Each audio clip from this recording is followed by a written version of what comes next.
All right, and here we go with the inaugural episode of the Vido Show. Here we have Anton Achondoa, a longtime friend of mine, who's actually the pianist at my wedding. So quite a talented musician, and I guess we'll just see where this thing goes. Yeah, thanks for the intro. It was great fun to play for your wedding. And yeah, we have been friends for like the better part of, I don't know, 20-ish years-ish, something like that. Yeah, I was thinking though, I don't know if I've seen you since the wedding, just because you've been in Canada the past couple of years, right? Yeah, and your wedding was 2018, right? Yeah, 2 years. Yeah, so that summer I hopped on a plane, went to Canada. Yeah, I think the last member of your clan that I saw was Luke. Like, I remember there was a random time I went out for a night with both Lukes, Luke Moran and Luke Vido, and we went out for drinks, and that was the last Vidovich I made contact with 2 years ago. Oh, wow, how funny is that? Yeah. Yeah, Luke is a tank, man. Which one? We'll leave it up to the imagination of people. Well, that is a true statement, regardless of whichever one you're talking about. Yeah. So, what are you doing in Canada for people who don't know? What are you up to over there? Well, I'm one of those people who is psychotic enough to torture myself with further degrees in school. So I'm doing my doctorate in music. Wow. Yeah, it's been pretty good. I took a few years off between undergrad and master's just to figure things out and test run whatever I knew about music, and kind of felt I could use more mentorship, and I kind of thrive on that space of being surrounded by teachers and colleagues, and it kind of helps me kind of find my rhythm of how to just continue improving. So you're in a doctorate program now, or are you still doing master's coursework? It's this will be the beginning of my third year of my doctorate. And I don't know anything about doctorates, which is ironic because I work in education. But how does it matter? How does every program, I would imagine, have like a different amount of time that you have to spend before you can get it? Yeah, for sure. I feel like even within music, there's differences. I've looked up applications to schools where some will take up to 6 or 7 years, depending how much research or paperwork goes in. And in the case of Canada, most people are expected to finish within 4 years. I think 6 is the official window, but most people get it done in 4. They kind of they try to do away with all the non-essential stuff and just streamline the degree. So you have one more year after this year. After this year, which will be my third year, and then fourth year, and then I'll be done, and I will join the pool of lost adults who are just filled with angst because they don't know what the next thing is. Yeah, I think that catches everyone, not just adults. Yeah. So when you get your doctorate from, actually, I don't even know, University, is it Toronto? University of Alberta. Alberta. Yeah, which is, it's in the city of Edmonton, which is, so Alberta is kind of western Canada. It's right above Montana, I believe. So. Okay, so when you're done with your PhD from University of Alberta, what is your PhD focus on? So it's just a general piano doctorate or PhD. So it's really just my goal would just be to teach. I'd love to teach at the university setting, which is like kind of really tough because in general the humanities and the arts are underfunded. So looking for some kind of full-time or even tenure track position is definitely kind of like the dream, like the pipe dream. But I guess it all starts with the dream. I'd love to work at some university. I love that environment. I kind of like meeting those students that are just they're just beginning adulthood. They're looking for themselves, and I like that whole process of just hard work and discipline and the whole dialogue that's involved in music. So and then everything else I'll just wing it. You wouldn't be alone there. Now, I took 1 year, not even a year, 1 year in college. I tried to take a piano class. Have I ever told you about this? You might have, but it's hazy, so definitely refresh my memory. Well, it's not going to impress you. It's just a funny laugh, I suppose. And when you talk about becoming a future piano teacher, this is the memory I associate with my college piano teacher. She was great, and I was not. So I went to, I think, 3 classes, and I was just I must have been just terribly out of shape. Like I couldn't sit on the bench, without slouching, and she was, trying to make sure we had good posture and all that. And so I think after the 3rd week, I ended up dropping it. And it was in a really cool room, though. Like it was this mansion. It was all underground. You put on like these headphones, and everyone was playing in the room at the same time, but you could only hear yourself. And that's cool. Yeah, it was pretty sweet. So I mean, definitely was this a good setup. Gonzaga? This was at Gonzaga, yeah. Actually, dropping that class almost caused me to not graduate as well. So Dang. I probably should have just stuck it out, but it all worked out in the end there. That's good. So hopefully you can motivate students. Yeah, for sure. Like myself of the past. Yeah, there's. I'm sure you know this as a teacher that motivation isn't one size fits all. You sort of have to study each student and see what they really respond to, and I don't know. Once you find that thing, hopefully you can lead them on a good path. Yeah, absolutely. So in your program, are there like a lot of people who are pursuing this kind of a degree? There's quite a lot of music majors. At least thinking in the piano department, there's got to be at least 25 or 30 of us. But Wow. but we all mixed. Like so I think right now there's 2 doctorate students. I think 5 or 6 master students, and everybody else is undergrad. And there's a bunch of other areas like voice, saxophone is pretty big in Canada too, and all the other instruments, violin, cello. So there's a pretty vibrant bunch there. It's definitely not Juilliard for sure, like those high profile schools, but I don't know. It's got a lot of heart and a lot of hard work, and the professors are mostly good. I haven't had any unpleasant run-ins with the profs. So That's awesome. So of those 25 of you, how many of them are trying to do what you want to do after, or are there other pathways that musicians from the highest level of academics go? Like what happens to them? Well, I think mostly if you're going for a specific instrument like piano or violin, there's going to be a big chunk of teaching and performing involved. So I think most pianists, piano majors probably will end up teaching, just because living and performing it's kind of a 1 in a million thing. You just have to meet the right people at the right time, get an agent, and you have to have a crazy like wizard memory and an ability to learn things on the fly. So that's definitely tricky. So a lot of it is really teaching and some freelance gigging. I think some of the more interesting stuff in music that doesn't get talked about as much, because I think performance is always front and center when most of us think of music. But the other thing that's really cool is like the art of composition and sound design. And I've barely scratched the surface on that. I think I took 1 beginning composition class, but I never really wrote much more than half a page, because it's like another world to think of. Because I guess when you're a performer, you're trying to recreate something that someone's already written down. You're basically taking someone else's ideas and kind of bringing that to life, and maybe putting your own personal spin on it. And but in the case of like actually coming up with those ideas and having something to say, whether it's an emotional thing, like you're trying to paint a musical picture of sadness or happiness or excitement, I think composition is interesting, and also the variety of applications it has, because you have just writing music for concerts, but then you have writing music for video games, for writing music for movies, and then it kind of overlaps with another thing, which I don't know if I have the technical terminology right, just because I don't deal with composition stuff very much, but there's this whole other aspect called sound design, which I think is more like anytime there's like some weird events in video games or movies where you have these little like electronic sounds that are supposed to trigger some kind of emotion or trigger some kind of reflex, and you kind of have to come up with that just to create a certain vibe. So if you're like, I don't know, designing like a secret agent video game or something, like I don't know, maybe Metal Gear Solid comes up, and all the random like cues, like when you alert soldiers and you have to run for your life, you have to come up with those microscopic little sounds that create that mood, but then also come up with like the big musical moments that kind of add the mood to like these big cutscenes and stuff. Are those sound designs always musical?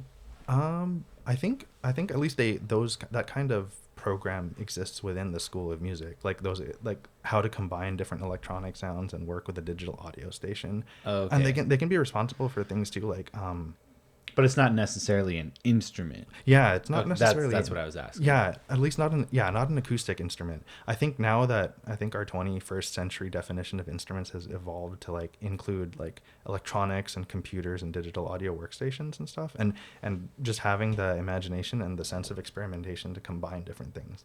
I don't remember the exact animals that were sampled for like the dinosaur sounds in Jurassic Park. Yeah, that's kind of what I was thinking about. Yeah, and then you just kind of mix them up and electronically modify them to come up with what the T-Rex sounds like, or even I don't remember exactly what was used for lightsaber sounds in Star Wars. I don't either.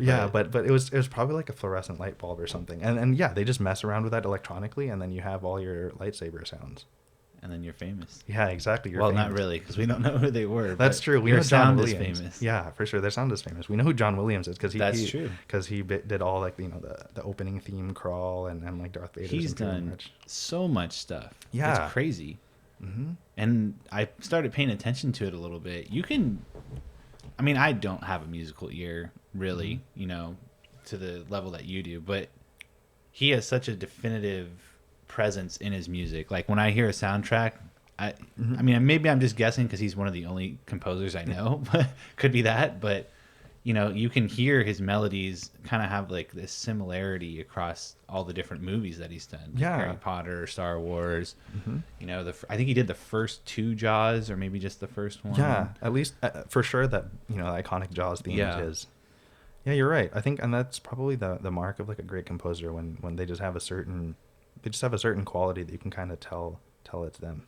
Are there any other great composers? Hans Zimmer is another one that's really cool. I think he did all the Christopher Nolan he Dark did all Knight those. trilogy. His track to Inception. Last Samurai was also really good. Yeah, Hans Zimmer is really.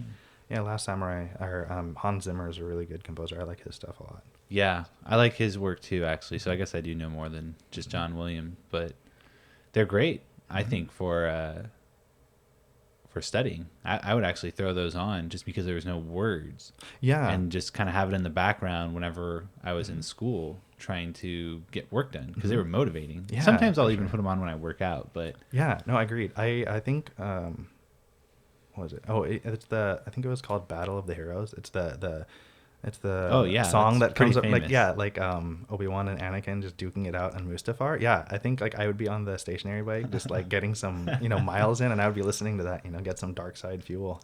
Yeah, I definitely would have that on just in the classroom just because I guess I was going through quite a Star Wars phase at some point this year.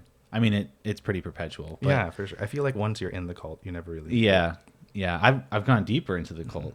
Nice. Did you know that you could even do that? I mean, is it like the expanded universe stuff? Yeah, that stuff has been blowing my mind. Nice. My knowledge of that is virtually nothing, but I've seen some like sort of YouTube video recaps of little bits and pieces, but I've never actually read the source material myself. Oh, I haven't read anything. Okay. I've just watched the TV shows and whatnot. Oh, okay. I've heard Clone Wars was really good. It was excellent. I mean, so I was always super skeptical, and was like, movies are great, and I think I maybe read a Star Wars book or two when I was a kid, and I was, this is just too much for me, And then the whole Marvel thing happened, and it was really cool to see everything kind of connect like that. Yeah, and it must have just been fate or whatever. I was just at home with my wife, and we were like, oh, let's just try it. Let's just see if the Clone Wars is cool. And I always remember thinking the animation looked weird, and I just didn't want to do it. And then we watched it, and we were hooked. And it's like, wow, there's actually a lot of rich storytelling in the Clone Wars. And then the other show that they made,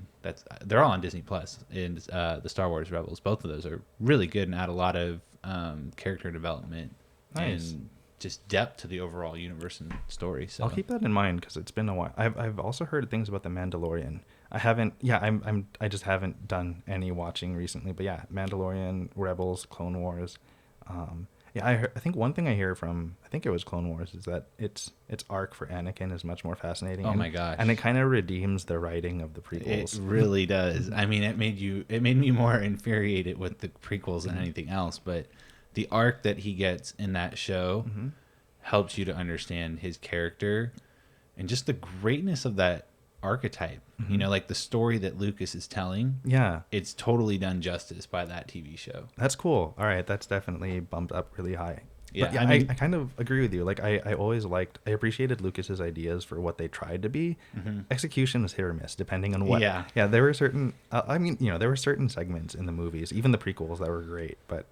Yeah, I think like one of my favorite moments was when Anakin slaughters the Sand People. Spoiler alert for those who still haven't seen Attack of the Clones, even though it's been like almost 20 years. But yeah, spoiler alert when Anakin just goes crazy on the Sand People, and there's just no words, but you can just see his face is just the pain of having lost his mom. And I thought that was a really good way to show his slow but sure transition into the dark side. Yeah, it was probably the best you got in the movie. To show you the transition. For sure. I mean, not that we want to go down a huge Star Wars hole today, but I kind of think of it, like this. In the second movie, there's a scene where the second prequel where Obi-Wan and Anakin are walking. They're talking about some story, how, you know, Obi-Wan was saved by Anakin or whatever. And they're just bantering about, you know, I don't want to say good memories, but memories of the war, right? Yeah. All the Clone Wars does is tell those stories. And if they had just put maybe one or two of those stories, albeit very short, in the movie, people would have liked the movies a lot more. Because that scene, people just wondered, like, well, what are they talking about? Yeah. We never saw any of that. That's a good point. So if you were interested to see what any of that was like, Clone Wars is for you. Awesome. Yeah, I'm definitely interested. It's good. One more Star Wars related thing. Have you ever seen? There was a series. I think there's three like lengthy YouTube videos by this guy. I think his channel is called Belated Media, and he was talking about what if the Star Wars prequels are good, and he kind of has his storyboards for all three prequels and how he would rewrite them. I should watch that. Yeah, it's really cool. I have a lot of time to watch these things these days. It'll probably take 30-40 minutes for all three, but he basically retells the prequels. I won't spoil anything, but he has some really cool ways of structuring it. I won't tell you the details, but like his theory is that of all 6 episodes, Anakin is the protagonist. But in the original trilogy, we see Anakin through the eyes of Luke, and in the prequel trilogy, he wants it so that we see Anakin as seen through the eyes of Obi-Wan. So he structures it more around Obi-Wan than around Anakin. And also the idea of having a recurring villain through all 3. And then it's just something that kind of raises up the quality and narrative coherence of the 3.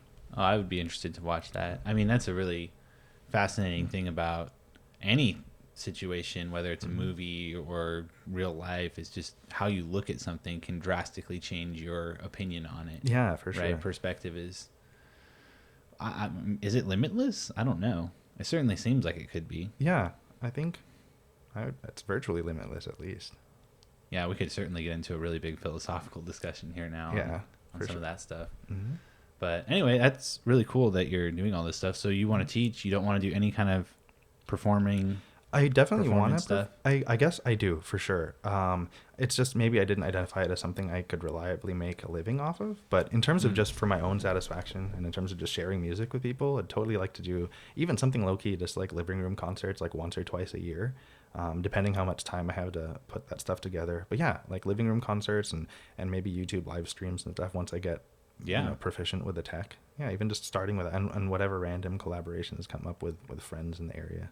Yeah, I would watch. Just let me know. Yeah, I will for sure. So are you going to be going back to campus, or are you guys going to be online? What's going on? I think right now everything seems to be still in this kind of no man's land. We don't know for sure. I think certain things, but it hasn't been specified. There's some activities on campus that'll be approved for in-person teaching, probably smaller groups, but I think larger lecture classes will probably be online.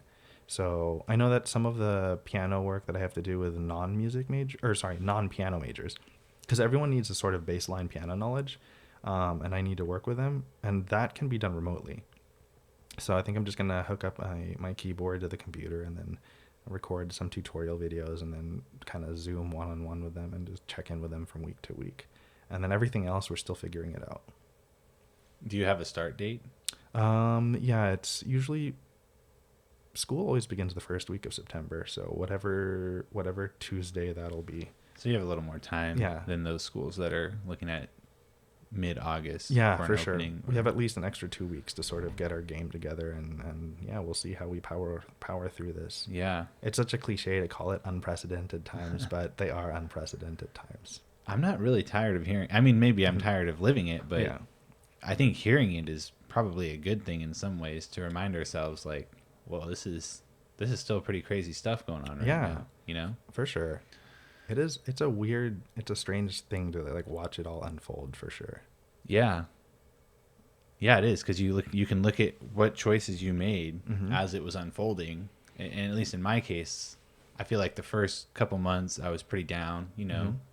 And now I have a much more positive attitude about it and just trying to figure out things that I can do to stay busy, to read more, learn more, and just try to come out a little bit ahead of the game, so to speak, you know, like learn a skill or learn something I didn't know before. Yeah. I think, but, you know, not everybody's also in that position. You know, I'm kind of lucky that I don't have to worry about some of the economic peril that some people have been going through as well. Yeah, I agree. In that sense, I feel really lucky just because of the timing, just being back in school and sort of having a rather sheltered existence. I also haven't had to deal with that economic fallout either. So, and my heart goes out to the people who are, and I can't even begin to imagine. But yeah, being like just the luck of the timing and stuff, I also feel exactly as you are, just time to read a little bit extra and develop other skills and interests. And I don't know, I feel like just time for silence and contemplation is underrated nowadays. Yeah. I mean, that's at least what we've been doing. I know there's people that have been making moves too. And it's crazy. There was someone who was, I don't remember what their job was exactly before. It might have been in the food industry, or I think they were a personal trainer or something like that. And, you know, obviously there's no personal training for the most part going on right now. And they decided to just start making some kind of, I can't remember, I'm butchering the story, some kind of food, right, that they were really good at making. And apparently they're making 2 times the money that they were making while doing personal training. So, I mean, some people are still finding ways to get stuff done. Yeah. But it's certainly not easy. You know, that's for sure. Not representative of everybody's situation for sure. Yeah. And everybody just wants to know when things are going to go back to normal. But Yeah. I think you just got to create your own new normal. Yeah, so to speak. kind of roll with the punches. And yeah, I don't know, because the information is like changing rapidly, and I think the hope is that our understanding of COVID-19 is always being refined. That's the best case scenario, but it's tough. And understandably, it's so easy to get emotional over it, just because so much is at stake for different people. You know, economic security, you know, social connections, especially if you just thrive on having like the support of your people when you're going through hard times and stuff. So, yeah. Yeah, I mean, that's all anyone really wants to talk about. I mean, you were asking me before this, like, how many people want to talk, and pretty much everyone put something about COVID on there. Yeah. Because it's what everybody's going through. For sure. And I think the danger of, well, I think we already see it, the danger of times like these when everyone is so high strung, and understandably, like, not to minimize any of the issues we're facing, I feel like the art of conversation gets lost in that, for sure. Because it's especially with social media, it's easy to talk at people. Oh my gosh. Right? Yes. Yeah. So I mean, I think, I don't know, and obviously so many bad things, I don't know, that's such a generic way. So many bad things are being said, but you said it perfectly. Like, the art of conversation is lost in social media. I mean, there's a lot to talk about here, and that's one of the reasons actually that I wanted to do this specifically, is because I would see these things get posted on various current events going on, and you get upset if you read something, right, that doesn't mesh with your worldview or whatever, and then I would get frustrated, and I had no outlet. I didn't want to comment on anything because I knew that was a terrible for sure idea. I feel like so I was just bottling this all up. I definitely feel you too. I think I feel you either get really irritated by things that don't jibe with your worldview. Conversely, you can also get locked into an echo chamber because you just like and comment and subscribe to people that just reinforce your own biases. That's a huge problem with social media. And I think that's contributing to the loss of conversation, because let's say that I only am following people that I like, that I agree with, and there's no challenge to my thought whatsoever. It's so easy then to take disagreement as the other, right? They're the problem. And when I encounter that, what do you do on social media? You don't look at it anymore. You unfollow. You cancel it. Or, for sure. You know, block it, restrict it, whatever the word is, depending upon the medium you're using. But how does that transfer to real life then? Because if I have a disagreement with you right now, what am I going to do? I can't. Right? You can. One of us could storm out the room and just be a total toddler about it, or we could actually like clarify, like, hey, what angle are you looking at this from? Like, what are your priorities? How are we defining this term? Oh yeah. I think a lot of the things too is just people not taking the time to assess what angle each side is viewing a given issue from, and what their priorities are, and also just a disagreement over what even words mean. Like, I think sometimes it's easy to commit that. I think it's the straw man fallacy, where you like take the weakest iteration of someone's argument and you attack that, but you haven't actually taken the time to understand what they actually meant. Yeah, I think you're nailing it right there. Absolutely. It's really easy to do that, you know, because then you don't have to engage with the idea. Yeah. So one of the principles, I was reading this book about how to have impossible conversations. That's actually the title of the book, and it's really, really good for dealing with this exact sort of problem. And one of the assumptions, or not assumptions, but rules, I suppose you could say, from the book is to like always assume a charitable point of view, right? So I guess what that means is, if you say something that rubs me the wrong way, I should assume that you weren't trying to piss me off. Does that make sense? Yeah, for sure. I think another way of phrasing it is like arguments in good faith or something like that, right? That sounds smarter. I don't remember. I'm just pulling random buzzwords that I see from time to time. Yeah, we're very regular people here. Yeah, but yeah, I definitely feel like, I don't know, that reminds me of a random like sermon that I heard from Father Samuel, like that. He used to be at Our Lady of Peace. Do you remember him? I think so. Yeah, he was an older guy. Yeah. That was a long time ago. Yeah. But go ahead. It was almost 10 years ago. But yeah, he said that in any given situation, if you give someone the kindest interpretation, you'll probably be closest to the truth. Something along those lines. And that always stuck with me. And I think that's along the same lines that I think it's easy to sort of, I feel like ad hominem attacks are just crazy nowadays. It's like if someone disagrees with you, they're either racist, sexist, or they're communist and anti-religious and all that stuff. And it's easy to just get into this hole of like throwing labels as if labeling someone is an argument. Yeah. Yeah, I mean, if you can label someone and it's a socially detested label, then therefore you don't have to engage with that person. Yeah, for sure. And I want to go back to the terms thing you were saying. I think clarifying terms is so important. I mean, because there's a lot of misunderstandings that can happen if you don't make sure that you are clear on the vocabulary that you're using with another person, because they might not think the same thing as you. Yeah, and you're using the same word. It's crazy. Yeah, exactly.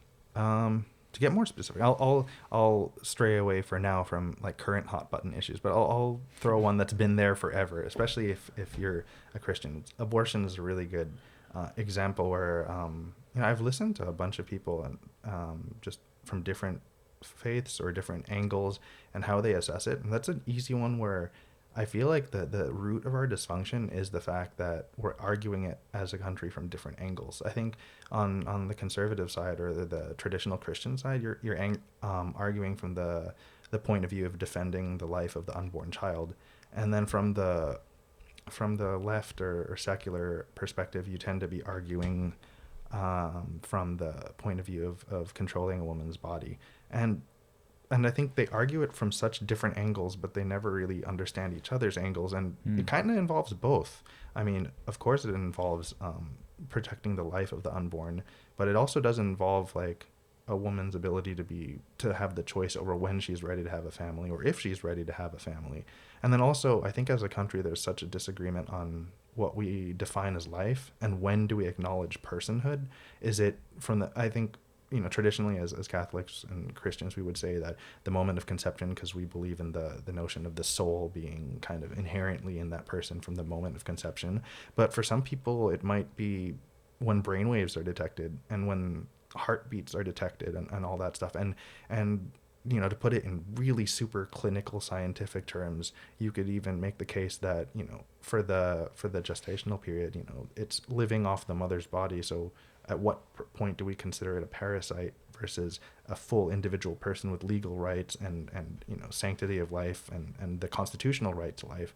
And you have all these moving parts, but I think it's often like sensationalized down to two contrasting arguments. You're either a baby killer or you want to control women's bodies. And it's such a blatant oversimplification of something that has so many layers. And yeah, I don't know. That's just my rant on one hot button issue. Well, it's you're pointing out nuance, right? You're pointing out complexity, which is not something that, going back to social media, it's conducive for at all. And if we spend more time on those platforms, then it would stand to reason and make sense that we would lose our appreciation or desire or ability to talk about nuanced, complex issues, because that's not the immediate reality that we're living in then. Yeah, for sure. If you want to call social media a reality. Yeah, it's I think social media is a great tool, but it is all in how you use it and how much dependence you develop on it. Yeah, I cut it out for a couple of months, and it's funny because there is that communication aspect Mm-hmm. of it that was the part that I missed the most, right? Like, oh, what if someone tried to send me a message? Mm-hmm. And they do. People here and there send me Yeah. stuff, and I enjoy that. But by and large, not having to look at my feed was pretty great. So maybe Yeah. if there's a way that I could just minimize that, or isn't that funny that we talk to people maybe more through apps than we do direct text messaging or Yeah. calling each other on the phone? Like, it's pretty strange. Now that Yeah. I'm thinking about it. Why do we do that? Yeah, I have no idea. Like I remember when like MSN Messenger was a thing and just Oh, sending yeah. emails was a thing. And and then text messaging was the thing, and then finally apps and stuff. I remember Yeah. I used to call like my cousins for video game advice back in the early 2000s. Like I wasn't looking on GameFAQs.com. I was calling like, hey, I'm at that one temple in Legend of Zelda and I don't know how to get out of this puzzle thing. Yeah, but now we can just look that up on our phones. Yeah. That's a good observation. I even wonder in the fallout of the pandemic, that could even happen with a lot of our shopping experiences. I mean, where we live, there's already like pretty concentrated stores, right? Yeah. So you don't shop as much at different stores to begin with. Mm-hmm. But I had that thought. I think I went to Bevmo and I bought some stuff there online, and then I just showed up and I picked it up. It was seamless and it was super efficient. Mm-hmm. But at the same time, like, you lose that human interaction, right? Like, I don't know. I don't know how I feel about it. Yeah, I agree with you. I think up until right before I moved to Canada, up until then, I was still going to Wells Fargo to deposit checks or to handle banking. I never Wait, really. when was this? This was probably up until 2018. I would still 18, wow. 2018. I would still do banking the old-fashioned way. I mean, I would use the app and I would log in to just monitor activity, and just make sure like all the numbers were adding up. But in terms of like just sorting out like my personal finances, I always went in person. And then doing that in the winter in Canada is not fun. So I finally like learned how to do my banking all online. But yeah, it's funny. But when I come back to California, I revert to just going back to Wells Fargo. Like even now, in the midst of the pandemic, I'll still just put on a mask and go to the bank just because, I don't know, it's old fashioned. It's personal, just kind of like you said. And To get your cash that you can't spend at some places? Exactly. No, but just to like, I think that, that moment of interaction, even, I don't know, there's some random moment that I remember one time that I finished work as, I don't know, I was doing teaching and I got a bottle of whiskey, and then like there was the guy at Safeway just said some small comment like, "You've earned your whiskey, young man," or something like that, because he I guess I looked kind of tired at the end of that day. And just those little human moments, I just feel that, I don't know, to lose that in favor of something more mechanized and efficient, I think it's a huge loss. Yeah. I don't even know if we're choosing it. It's just kind of happening. Yeah. But I don't know. I've always thought like, oh, if the robots come, I'm still going to pick people. Yeah, But, like, right? I don't know if I'm actually doing that or not. That's a good point. Yeah, I don't know. I mean, I guess that's one thing that like the candidate Andrew Yang was talking about, right? Like the fourth industrial revolution and automation. There's something really inevitable about it. Mm-hmm. I mean, even that with the idea of self-driving cars at some point in the future, that if self-driving cars are proven to minimize accidents just because everything is so calculated and regulated, I mean, from a survivalistic standpoint, it would make sense to transition into self-driving cars. Right. But then at the same time, surrendering that amount of control to some artificial intelligence is also kind of scary. Yeah, that's a really interesting one for sure. I remember Elon Musk talking about that, saying, look, automatic cars don't have to be perfect, right? Like they don't have to be zero sum. That's not the game. They just have to be better than human error. Yeah. Which it sounds like they're going to be able to do relatively soon, if not already, and they're just not mass produced yet. Yeah. But there's a lot of freedom that you give up in giving up your car, right? Like there's a lot of customization. There's a lot of pride that people put into their cars. Yeah. So I don't know how I feel about that. I like driving. I also don't love driving, so it's like, would I ever get in an automated car? Maybe. Yeah. I haven't thought of that myself too. Also, it kind of just depends how affordable they are. Yeah. I mean, if it's anything, remember when TVs first came out? like the nice TVs. Yeah, Those were like 10 grand. Yeah. Right, for like those really nice ones. And now you can get like pretty good ones for like less than 1,000 and maybe even less than 500 if Oh you're yeah, shopping smart. if you go at the right time of the Yeah. year, absolutely. So I wonder if the cars will follow a similar pattern. I mean, Tesla is pretty expensive right now, Yeah. depending upon which model. Yeah. and But maybe by the time we're planning for retirement, we'll be able to afford one. Yeah. Oh, I don't know. The TVs got cheap pretty quickly. Yeah. So maybe Hopefully it'll the be the cars will same too. with the cars. I don't know. Yeah. Would you drive a self-driving car? Or I guess you wouldn't drive it. Would yeah. you? Would I get in? Yeah. Yeah, I probably would. I'd try it out. Maybe I would try it out in a low traffic area just to sort of be ultra safe. But yeah, I don't know if I would fully transition into just doing something automated. Maybe if I get older and my reflexes just aren't the same, like that would be incentive to do it. But yeah, I like the idea of driving and kind of being, like literally at the wheel and spontaneously changing directions and taking detours and stuff. Yeah. Well, this might be kind of out there, but I remember watching a video one time talking about, I think it was a TED Talk about this, and they were saying like really the end goal of these automated cars is to reduce, like people's ownership in the cars, right? Like, why do you need to own a car if you're not the one even driving it and all this stuff? And the future layout of the roads would be such that it was, I think they compared it to like a blood vessel, right? Like you have all these cells that just kind of like move and flow, and it's chaotic, but also systematic. And they were saying, that's what the roads could look like that, like you're not going to have lanes in the same way that we have them now with the structure that's in place. It would be a more organic flow of traffic, whatever that means. Yeah. Via the technology. So I don't know. Like, are people going to do that? Like, what would that look like? I don't know. Yeah. Also, how what timeline would we be looking at? Because to redo all of our roads would be quite a huge project, I would say. Oh yeah, I don't even know if they would. Yeah, I don't know if they would redo the roads or just the way that we use the ones in place would be different. Like, I'm not really sure. Yeah. But that's because I have no expertise in that whatsoever. It is interesting to fantasize about what will come. I mean, I wonder, like, when we were in our mid-teens or even late or early teens, like, could we imagine that our smartphones would be computers, phones, and cameras all in one, plus like GPS systems and all that? No, I don't think so. I mean, I never really imagined the possibility. It just kind of Yeah. happened. Yeah. And it was like, oh, cool. I don't have to print out Yahoo Maps anymore. And Yeah, like, exactly. tape it to the windshield of the car before I go driving somewhere. Man, we're really dating ourselves. We sound like dinosaurs. But I mean, it's crazy. When Yeah. did the first iPhone come out? It really wasn't that long ago. Yeah, it was 2007. So it's like 13 years. Yeah. I think it was 2007. Yeah, I want to say it was 2007. Yeah, I think it was around then. It might have even been a little later than that. Yeah. Point is, it's within the last 20 years, for sure.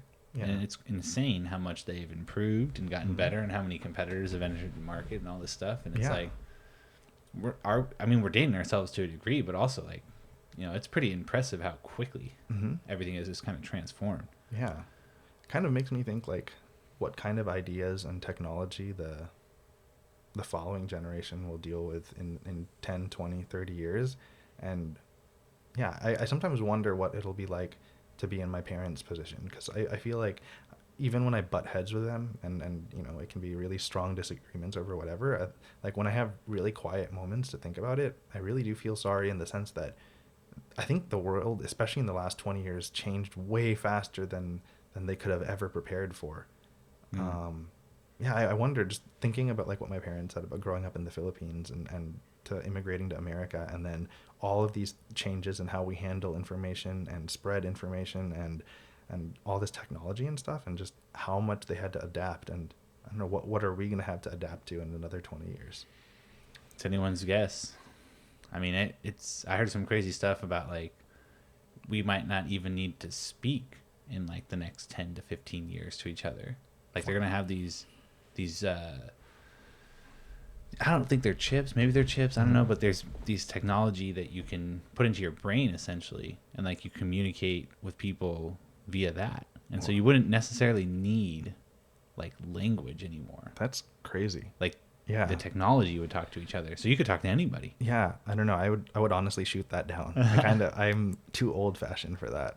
Wow. I mean, it's interesting, and maybe some really smooth talking marketing dude will convince me to jump on that ship. But I think it's Elon Musk again. hey, that guy.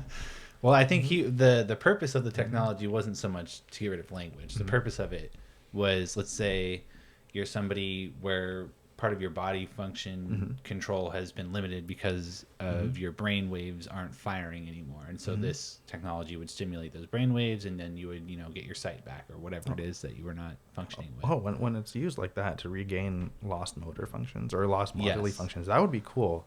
But then you open the door. Yeah, you open the door, and all these new ethical questions come up, and yeah. Yeah, I remember years ago, someone was like, "You better start learning about bioethics if you care about the future." And then, I mean, this person was kind of jaded, and like really concerned, and I was like, "Okay," but I can kind of see where like there's some people that can just kind of like look at what's going on, figure out where does this all end, or where does it possibly all end. And I think he was one of those people. So I mean, there's certainly a lot of questions that are going to keep coming up as a result of all of this stuff. For sure. Bioethics is, I feel like I didn't realize this until I rewatched it, but I feel like there was a really interesting dialogue in Jurassic Park about bioethics and the whole like just because we can, should we, and at what cost and all that stuff. Yeah, definitely. The whole movies are centered around that discussion, and in the newest installments they kind of revisited that. I think in the most recent one. So I guess it would have been the second Jurassic World. You're right. Would you make dinosaurs if you could?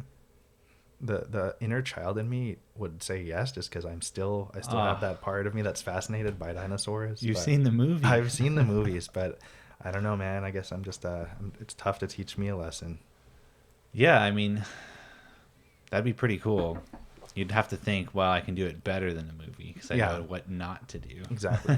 Like double up the concrete on those fences and triple the electric charge of those fences and have a Gatling gun instead of just a tranquilizer gun, Yeah, why would you want a tranquilizer for a massive dinosaur? Actually, honestly, at this point, like we have the technology that if dinosaurs just run amok, we could just drone strike them. Oh wow, that's kind of dark. That's a whole nother thing. Yeah, actually, that's another. That does get into like the topic of war and the ethics of war and how war has changed, like from trench warfare to like bombing raids in World War II with airplane, and now we can just push buttons. And definitely, I think that is kind of scary. When I mean, it's a strategic advantage that you get to protect your own people for sure, and you don't have to send as many troops, and you can just target things remotely. But I feel like being so far removed from the carnage that you have you're causing, I think that numbs a certain part of your humanity. I imagine that traumatizing as it is to do the whole boots on the ground thing, I feel like the moment you fire a gun or set off a grenade and you see the damage you have, I think there's that moment of reckoning that even if you were forced into that position and you still think you made the morally right call, but I think being able to see the consequences of your actions, I think it's like an important part that you have to mold, the sense of responsibility and really owning the consequences of what you do. Yeah, I agree with you. I mean, one of the things that sometimes we talk about in my government class is when you look at the Constitution, I'm going to go a little government teacher here, right? Go for it. So the War Powers Act like limited the war powers of the president in response to the Vietnam era. But that language was written for warfare that involved boots on the ground. So when I present it to students, I kind of ask them like, well, are there any limitations with this? Even though it was a restriction of power on the president, like how effective is this now? And inevitably someone will bring up the drone strikes and they're like, oh yeah, like it doesn't say anything about that. So it's kind of an uncharted territory in that sense. Yeah.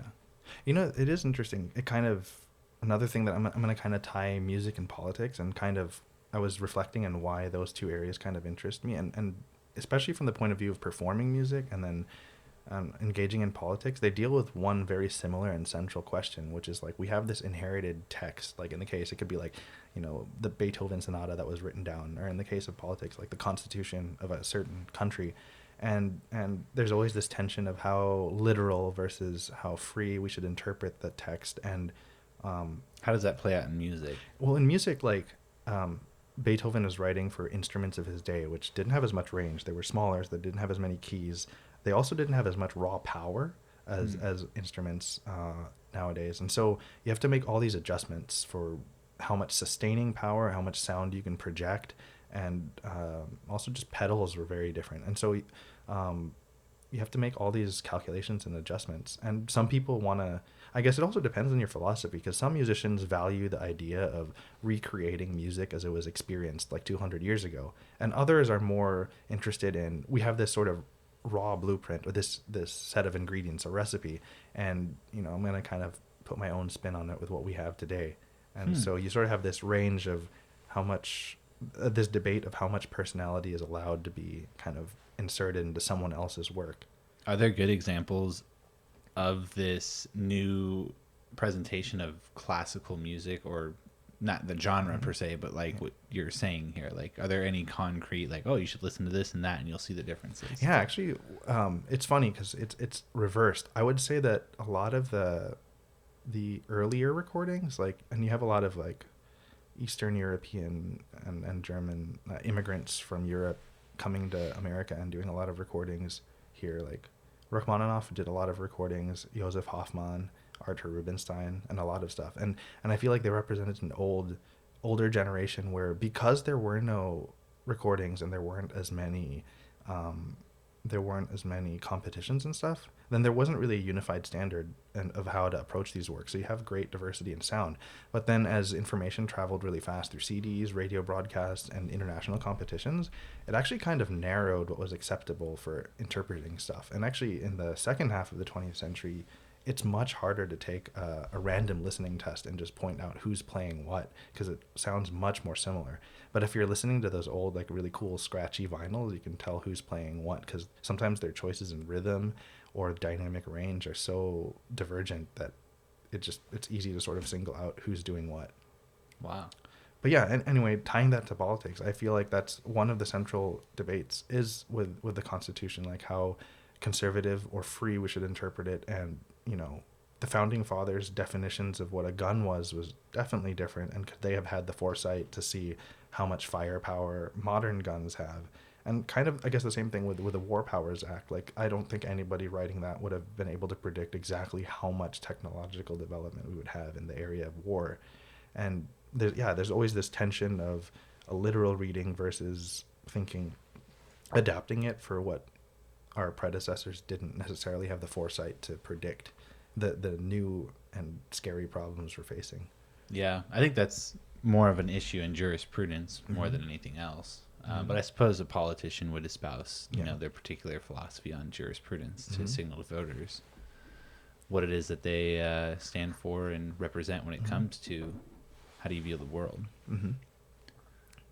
Would you ever be a politician? I don't know. You know, I mean, the thought has crossed my mind, but I really don't like publicity. And I think, like, I really value quiet time and privacy. So that might make you a great politician. Maybe. That might. I don't know. One of my friends is on the... For now, I'll refrain from saying his name just in case he doesn't want too much publicity. But he's on the Mountain View City Council, and I sort of get a lot of my insider information from him. And he's really super into, like, policy and not so much politics. And he's much more about engaging with people in his community and finding out what their concerns are and really putting things hopefully into some kind of concrete result. And he sort of knows that all of the attention is on politics at the federal level, but a lot of that ends up being theater, and really the only thing that we can most likely affect is local politics, or at least in his assessment that's the case. And so I 100% agree. I think that's one thing that the pandemic and then kind of the Black Lives Matter movement and all the political turmoil, I suppose you could say, is making people learn, like, who is my mayor? For sure. Who's on my city council? You know, like, what do they do? Yeah. So I think that's been a good consequence for sure. The pandemic in some ways, and everything that's been going on, as people are kind of reinvesting in their local communities, politically speaking.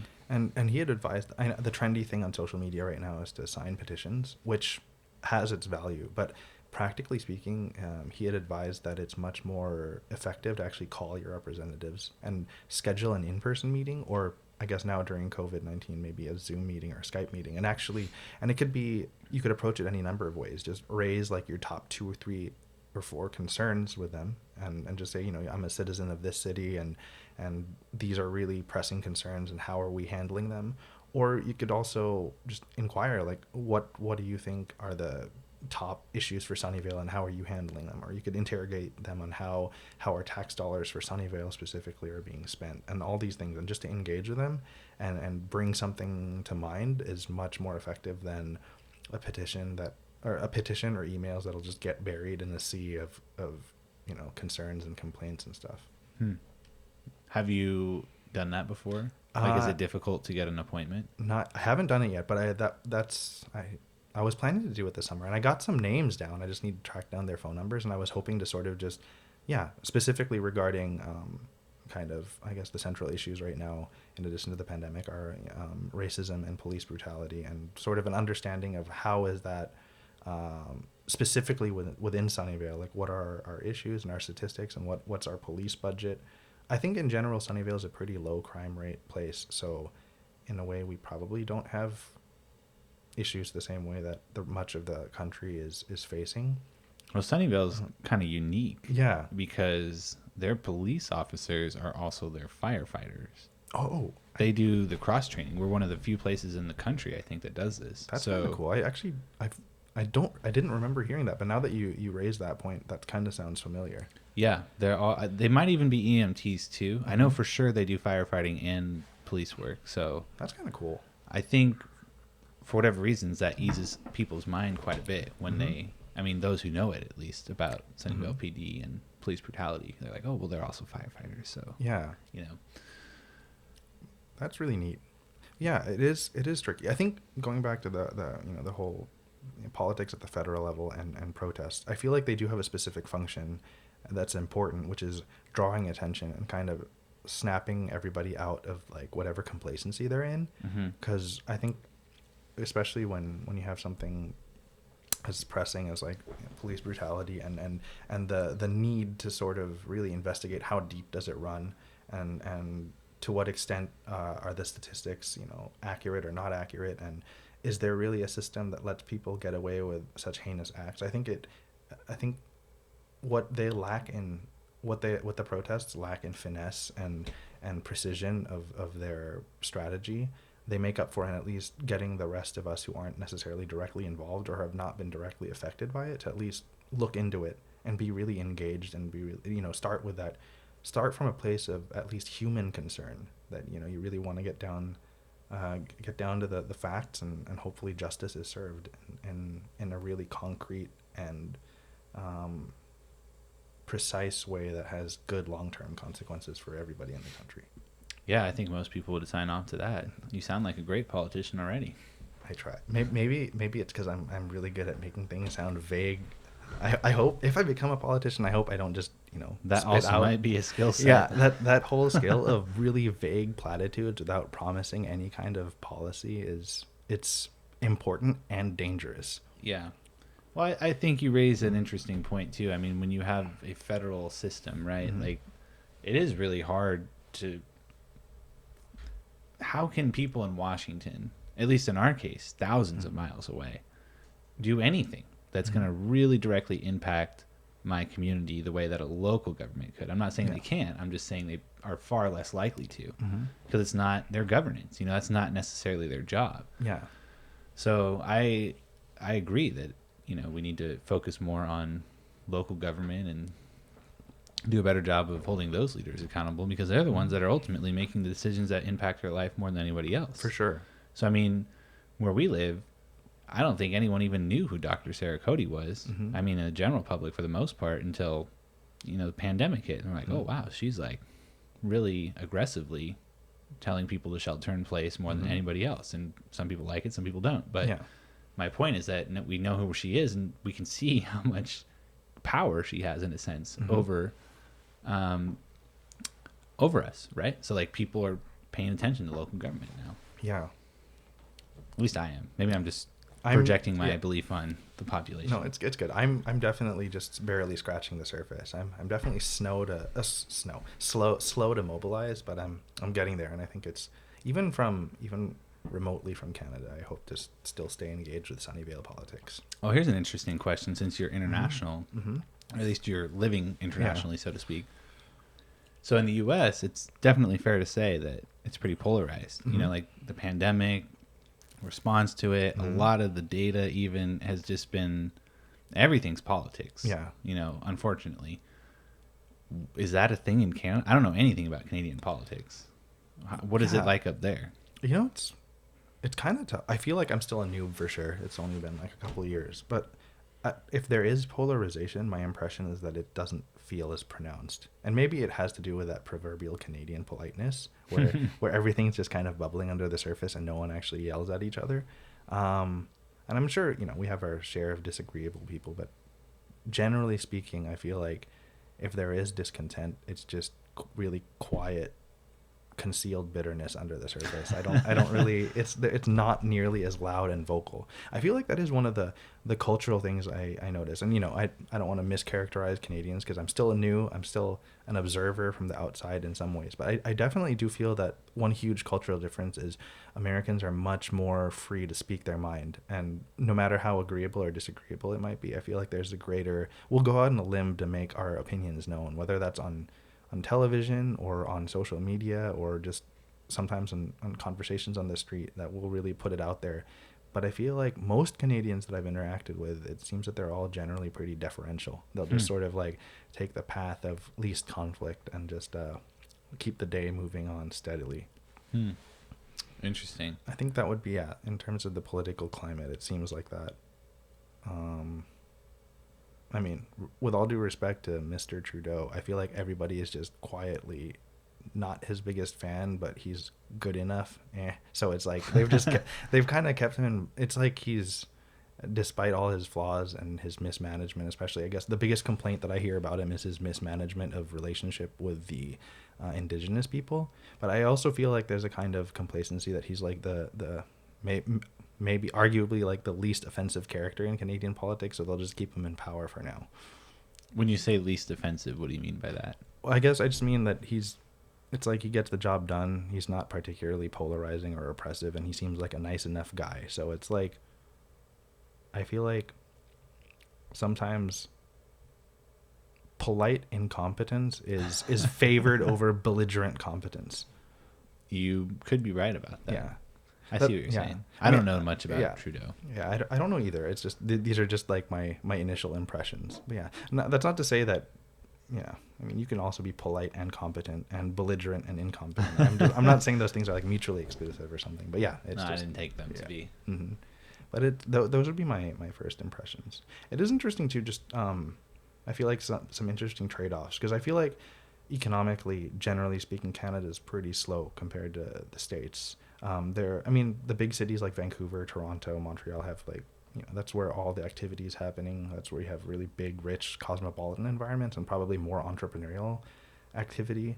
But the rest of Canada is relatively slow, I think. That's my understanding and my initial experience. But in the States, everything, especially if you're in Silicon Valley, everything is just like overflowing with innovation and competition and stuff. But what they lack, I feel like, what they lack in innovation and economic activity, they make up for in pretty viable and solid social safety nets. Like, I think if you're a citizen, like, healthcare is free at the point of service. Education is, well, looking from the outside in, it's pretty cheap, but even they're complaining that it's starting to rise in cost and the budget cuts are kind of hitting them. But from looking from the outside in, public education is pretty affordable. And unemployment benefits, if like, I even qualified for this as an international resident, that if you were affected adversely and you lost your job due to COVID, you were entitled to $2,000 a month of unemployment aid. The only sort of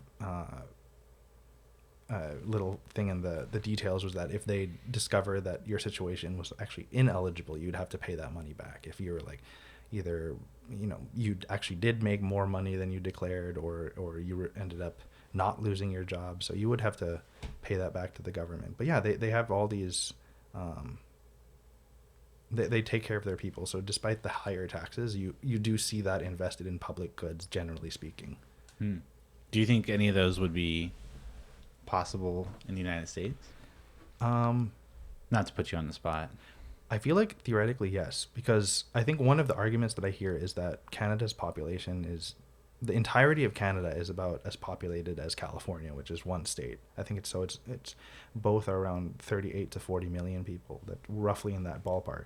So it's easier for Canada to provide for a smaller population, but I guess the way I think of it is if we have a larger population, shouldn't that also mean we generate more wealth? And it really is a matter of how we allocate that wealth and what our priorities are. So I feel like theoretically we should, but I guess this kind of goes back into the whole ad hominem and social media attacking culture, is that once someone suggests something like, I don't know, single payer healthcare or subsidizing education, it's easy to just throw out the terms like socialist, communist, and stuff, even though there's only two areas that we might want to socialize, which would be healthcare and education. And I think there's still such a reactionary fear against the word socialist, even if it's not like, no one wants anything like the Soviet Union or, you know, the Cultural Revolution in China and all that stuff. No one wants that stuff. But I feel like one of the areas where we need to define our terms is what is socialism and what are the degrees of socialism, and are certain elements of socialism fundamentally incompatible with capitalism? Because as I understand it, and this is my totally noobish, amateurish, not an economics major perspective, but from what I understand is that, pure socialism would be the state seizes the means of production, right? But if you're providing healthcare and education the same way that the state pays for the police department and infrastructure, and I think the post office, right? The post office is that provided for by the state? Yeah, federal government. Yeah, federal government. So you have all these public goods that are provided for. What would it really be if we add two more, healthcare and education, to that list? And I think the military is also provided for by the state, right? It's publicly funded. So if we add two more, healthcare and education, but all consumer goods are still in the private sector, I don't think it would be accurate to call that socialist, because consumer goods are pretty much all still in the private sector. And, you know, smartphones, computers, video games, furniture, cars, houses and stuff could all still be innovated in the private sector. We just kind of take two things off the backs of private citizens and also small businesses. I think the most compelling argument I've heard for taking healthcare off or abolishing private insurance would be that small businesses wouldn't have to worry about paying for insurance deals for their employees, so that they would have more money for developing their small businesses or paying their employees. And then in terms of, I guess, another thing that would kind of might be labeled as socialist would be something like universal basic income. But I think a really interesting conservative argument for it would be, by and large, the government is so inefficient at spending our money, so we might as well give it back to people, and they could spend it for themselves. I think that would be one of what you just said there, one of the big issues that people who prefer free markets would have when you nationalize any kind of industry. So one of the things I was thinking about as I was listening to you, but one thing that I'm thinking about as well is, we look at the United States, we're already in tons of debt, and it's not a cop-out argument. It's just the facts, right? We're in a ton of debt. We already tax the U.S. citizens more now than ever before, right? Like the level of income taxes at the federal level that we do are higher now than ever, in the sense that most people are paying them now. Like we didn't really tax people pre-World War II, right? Like we started doing that to pay for the war, and then it just kind of stuck around. So like when I'm saying we're paying more now, I'm saying like we're paying more than we were ever told we were going to pay, if you look at it historically. So the government already has a lot of money. We have a lot of debt. And then two things that you mentioned, or at least one of them, is defense spending, which is really high. and people want to cut that. And then also Social Security, which is the number one expense in the federal budget every year by like $300 billion. Like defense is usually around $500-600 billion every year, and then Social Security is $900 billion plus. Yeah. So I guess one of the reasons maybe to think about this and investigate it further would be, okay, well, if Social Security already doesn't pay enough for people to retire and just like be solvent off of that, right? And like the system itself is already not solvent because the government borrows money from the future out of Social Security to pay for all the other things that it's doing.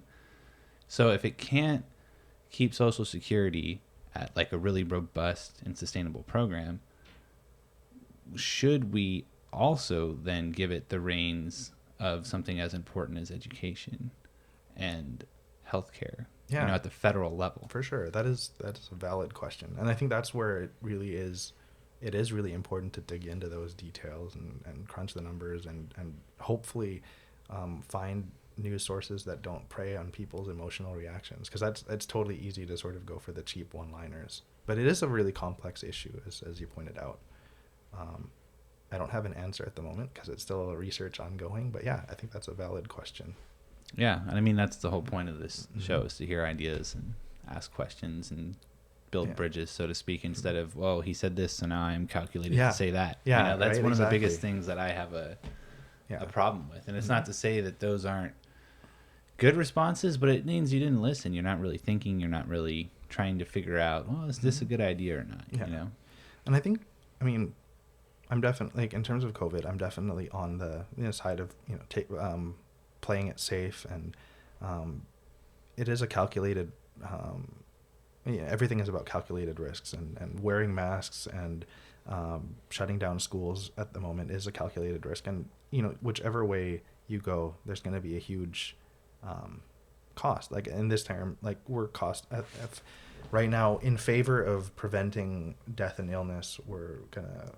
It seems like we're hoping to keep things locked down, painful as it is for some people's financial and mental health. But it seems that, like, and there's never any perfect scientific consensus, but it seems that the majority of scientists and doctors seem to say that. But to everybody who is protesting the COVID lockdowns and protesting mask wearing and all that stuff, even if I disagree with them really, really strongly, there is one thing that I think it does point out. I think that the government has really failed us in a lot of ways, that there's so much distrust in the government and the information they're giving us.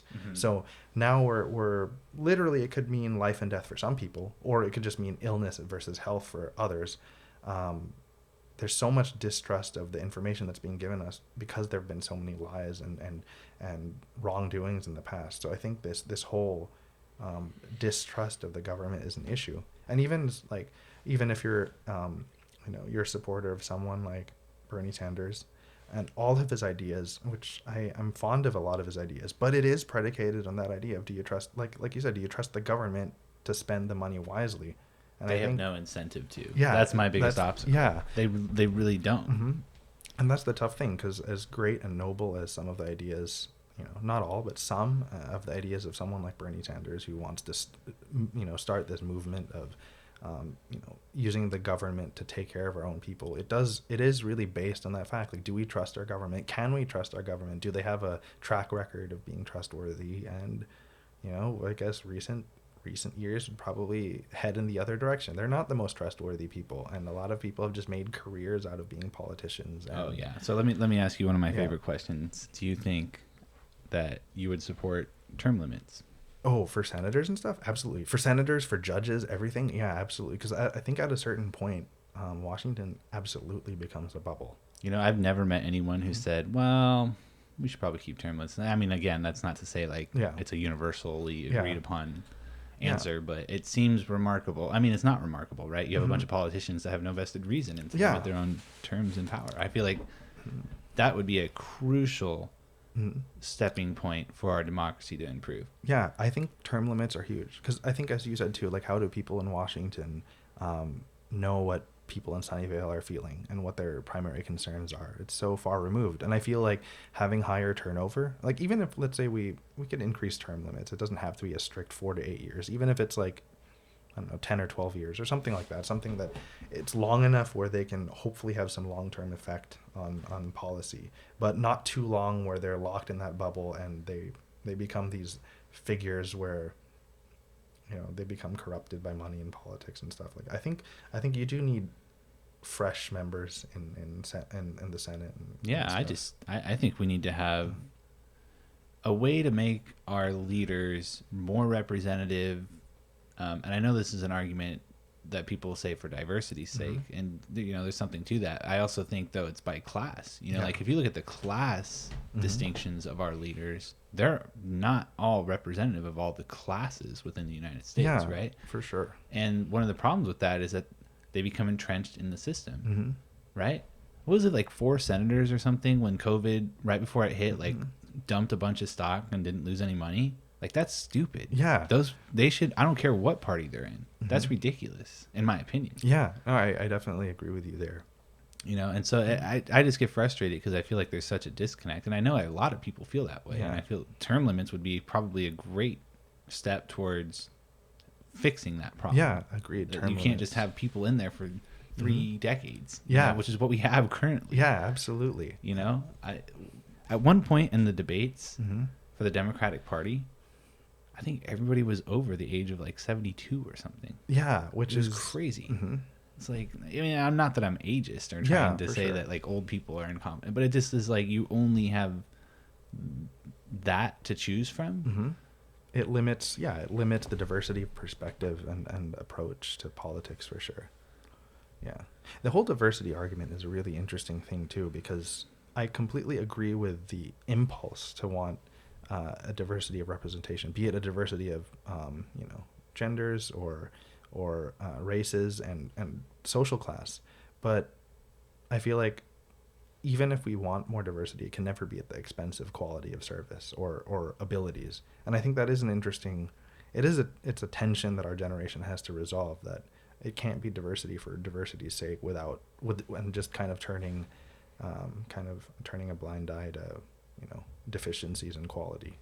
Yeah, I think we unfortunately might be moving a little bit closer towards that, where we sacrifice a little bit of quality in the namesake of diversity. And I agree with you in that it's important to have better representation and more diversity, but you have to create opportunity for that diversity to manifest itself rather than selectively orchestrating it. Yeah, for sure. Because that could lead to a lot of problems. In fact, actually, the California election on the ballot, I'm pretty positive, I think it's Proposition 16, I want to say, there is language in our state constitution that forbids, you know, discrimination based on a number of different classes, race, sex, sexual orientation, that could potentially be removed from the Constitution.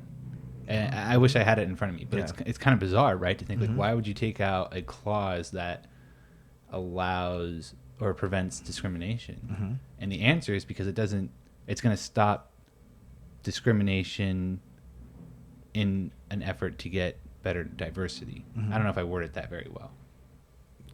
That definitely sounds pretty convoluted, as is most legal language, right? But yeah, I can kind of see why that's... Yeah, I didn't explain that well at all. No worries. But people go look it up. It's in the state constitution, and it's going to be on the ballot. And it just seems odd to me that we would want to repeal anti-discrimination protections. Yeah, that is really strange. But I think it's because if you remove those, then you can more easily legislate quotas, right? That's what I believe it to be. But maybe I should do some more research on that. Yeah, I haven't looked into that, so I can't make an educated comment yet. But yeah, I'll definitely look. So Prop 16, right? Possibly. Okay. We'll just say Prop 16 asterisk. Look into further detail. Yeah, something like that. Yeah, it's going to be on the ballot. I'm very curious to see what this whole election thing is, how it's going to unfold. Yeah, it's going to be pretty intense, I'm afraid. Purely for entertainment purposes, I hope they don't cancel the debates, because no matter what kind of disaster we have on our hands, I feel like the debates will be very entertaining. Yeah, I think they will too. That's for sure. I know Kanye West is now running for president, and I don't know if he'll be in the debates or not. And then I don't know if you've heard there's professor, I think his name is Brett Weinstein, who's propagating this Unity Plan 2020, in which he actually wants Andrew Yang and a high-ranking military official. I can't remember his name. One guy's like center left, Yang, and one guy's center right in the eyes of Weinstein. Yeah. And his whole thing is like they're both guys who care. They're patriotic and they're courageous. And there was another attribute, and he was saying that should be the ticket. And so like you have this conservative kind of guy be the president first, and then they switch the next election cycle, and then they switch again, and they switch again. So it'd be this period of stabilization. Yeah, I thought it was a fascinating idea. Yeah, for sure. I mean, I definitely understand the motivation behind it. Like in times that we're so polarized, I mean, we want to find some kind of common ground and foster some kind of meaningful dialogue. Yeah, I don't know if there was ever a year for something like that to happen. It seems like this is it. Yeah, sure. Everybody's paying attention. Now's the time to get that kind of message out. But I think, unfortunately for that, I don't think Yang or the other gentleman, I can't remember his name, have publicly said, "Oh yeah, we're gonna run." Yeah, that's what it's gonna take. It's gonna take someone to do that for sure.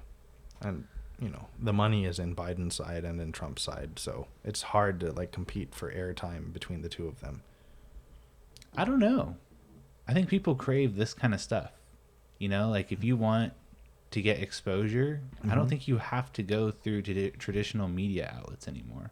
Maybe. I think at some point we're not going to have to watch these debates with commercials and all the BS that goes with it and the frame question. You know what I mean? Like it's so staged. I think at some point, yeah, we probably will outgrow it.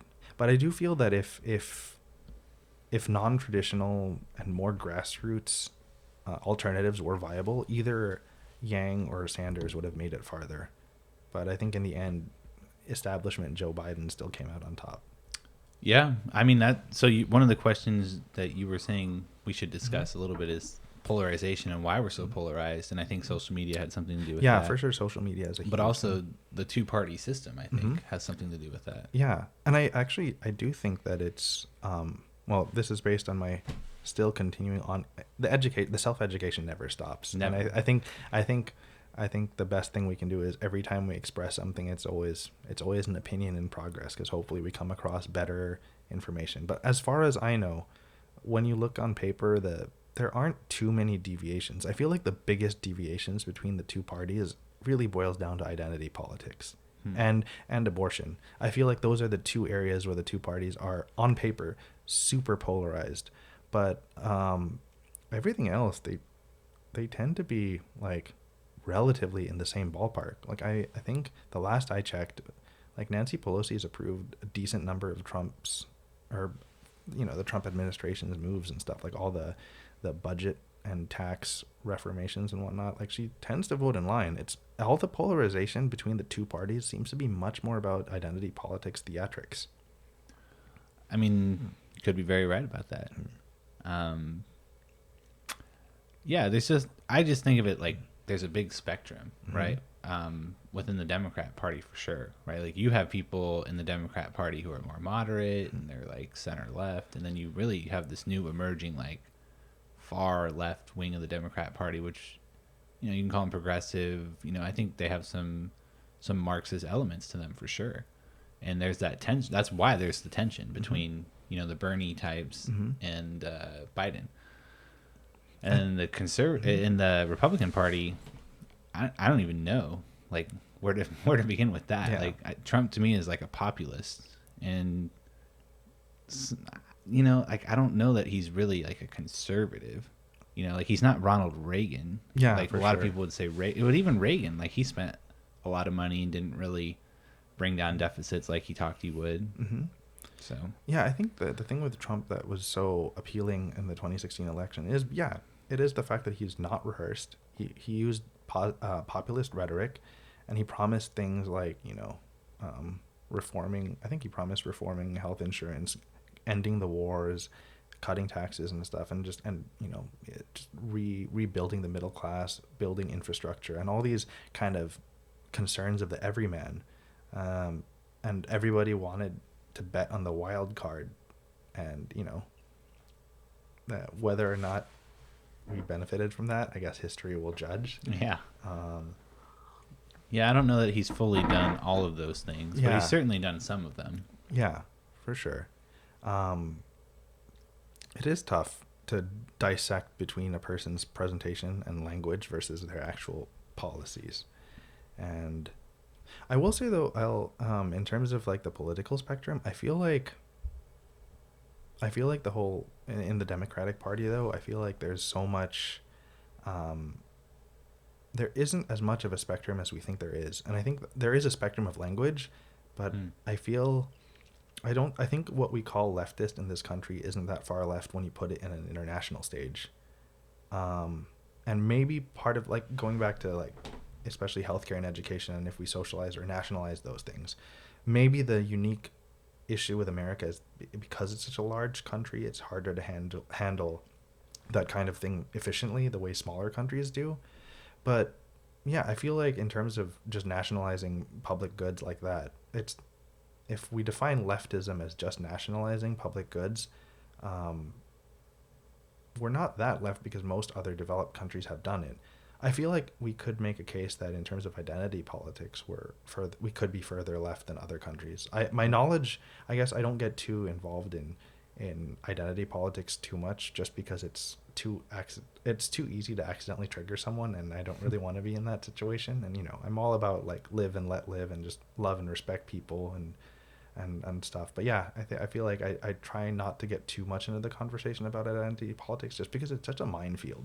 It's such a minefield, and then the moment you trigger an adverse reaction, you sort of kill any possibility for good, coherent, and productive conversation. But I think in terms of economics, it's not. I don't know that we're too far left when you put it in the context of international politics. What do you mean by too far left economically? Well, I feel like the furthest left that I've heard in terms of like Bernie Sanders and people with his level of publicity, the furthest left that I've heard so far is increasing taxes on the top 10% or 5% of Americans, and then also nationalizing healthcare and education. I feel like those are the three biggest things that are, and I guess you could throw in, what kind of action we take against climate change. You could throw that in terms of what's furthest left. I don't know if we've gone further left than those proposals. What other leftist proposals would you say that there have been? Well, I guess I'm thinking about it more in terms of nationalizing stuff as a progressively increasing socialist state, right? And then like I think it was Brezhnev was one of the presidents of Soviet Russia. I might have been Khrushchev. One of the two said like the purpose of socialism is, communism ultimately, right? Like that's the Marxian theory. That's actually what Marx said. And then what one of these two Russian presidents said was like the U.S. will never accept socialism ever unless they get it incrementally. And I think that's true. Like if we're ever to be the more nationalized socialist state, it would have to be incrementally for sure. Okay, so now I do want to go into education just a minute here. Sure. You could already make a pretty good model just based on states, right? Like that's one of the beauties of federalism, right? Is like if you want to try something like nationalizing education, you can look at the states and see what they've done. So in the K through 12, look at California, right? Like we have essentially that already, right? Like the government in California runs the public schools, and for the most part, that's what most kids go to, unless you can afford a private school, or if you can get into a charter school. And I don't know exactly how California ranks in all of these things, but I would argue that it's not very efficient the way it's set up. And so while it might be nice in principle to just nationalize it, streamline everything, I don't know that it would be as efficient. Efficient in what sense? Well, one of the problems you run into when you nationalize things is you then become loyal to the bureaucracy in a sense, right? And so you have all these administrative hurdles that get implemented, and then you lose dynamic flexibility. So let me give you an example. So I think Orange County said that they are going to have their public schools open. Okay. Mm-hmm. And I'm sure there are teachers in that district who are not happy about that because they don't want to go and work during the pandemic. But I also know there are teachers who are in districts that are closed who want to work. So the problem with a system that is so rigid is that you don't have the flexibility to let people make choices about how they want to continue forward in this specific example, right? So like if you're in that district, you do it that district, you have no choice. Yeah. And it's the same thing even for families, right? So if your kid is in a district and you want your kids to go to school and that district is doing online, you don't really have any recourse for an alternative option, and vice versa if you happen to live in a district that is going to be open, like the Orange County one. So I guess that's kind of my concern. If you were to nationalize things, is you lose flexibility, you lose choices, you lose freedom ultimately. Right, that's a good point for sure. And I'm not saying that so that I'm trying to pile on or anything. That's just one way that I've been looking at it. Yeah, I know. I'm just giving your point some honest thought, because I think it is a valid concern. Because that certainly is one of the concerns if you lose choice. Because I think for quality of life purposes, I think freedom of choice in any given area is hugely important, and we can't underrate that enough. Yeah. Yeah, I mean, it's a question of what is the role of government, right? Like ultimately, the Cold War never ended, right? Ever since the Industrial Revolution, there's an equal and opposite reaction to that, and then you had Marx, right? And then the rise of socialism and communism, and those are the two ideologies that we're kind of left choosing between. And to what degree do we want to go in either direction? So, I think going back to what you said a little bit, I do think the United States is a little bit less free market oriented than people think, right? Like I think we have a lot of industries that benefit from nice relationships with the government. Like the airlines, for example, that got a huge bailout in the CARES Act. And I think it's also because especially Boeing, right, is also part of the military industrial complex, because they produce more than just aircraft. They get a ton of military contracts. So those things are not really super representative of free market capitalism. You could call it statism, you could call it crony capitalism sometimes, where that's not good. So I've heard it phrased before that we are a welfare state, but a welfare state in favor of such big companies as Boeing or Lockheed Martin and other. Because I think one of my big criticisms, as far as I know, is that the CARES Act and on the first however many bills to handle the pandemic was, I think, citizens only got that one $1,200 check, but everything else went to big businesses, right? And could we have not spared something for small businesses so that 40% of them wouldn't be permanently out of business? Yeah, I don't know exactly how everything was rolled out with the loans. I think that's what you're kind of referring to there. My understanding was that I think the cutoff was like 500 employees or something like that. If you had 500 or less, you could apply for this loan, and it was kind of like, okay, no questions asked kind of thing. But there probably should have been questions asked, right? Like every small business or any business that has more than like 300 employees isn't necessarily a small business. And not every industry has been super affected by this, for sure. So I'm sure there were companies that got these loans that they're not really getting followed up on, and I don't think you have to pay the loans back.